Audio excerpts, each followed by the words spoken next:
Ayan, good morning po muli.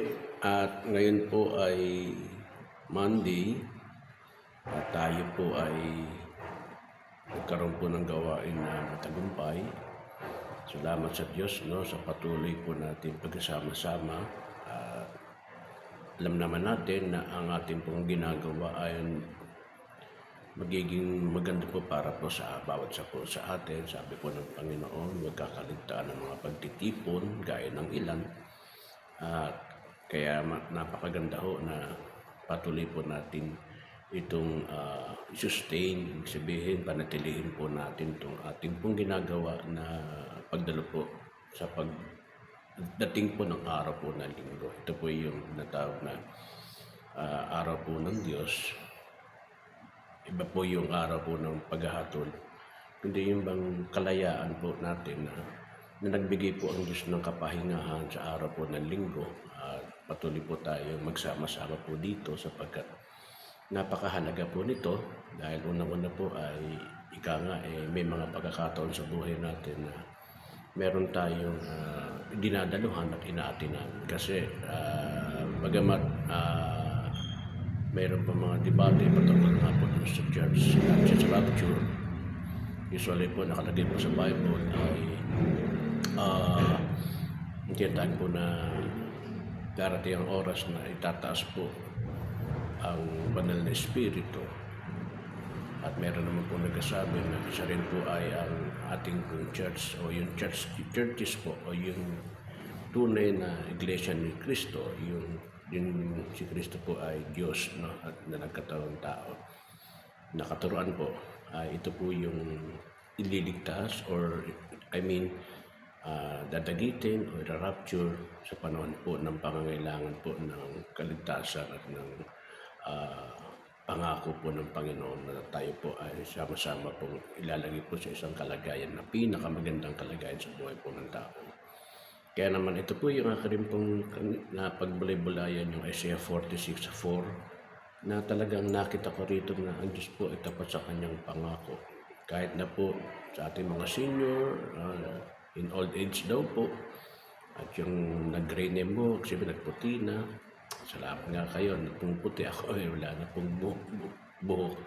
Pero ganun pa man po, yung pangako niya, I will carry you, I will bear you. Ibig sabihin po, yung tinatawag po na napakatapat po ng Diyos para hindi talaga tayo iiwan, hindi kaliligtaan man.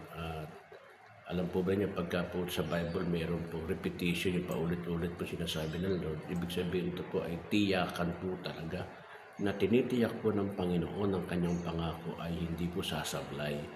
Usually po sa tao, kadalasan po sumasablay po yung pangako natin At kaya nga ng presko kahapon, tayo po pabago-bago po.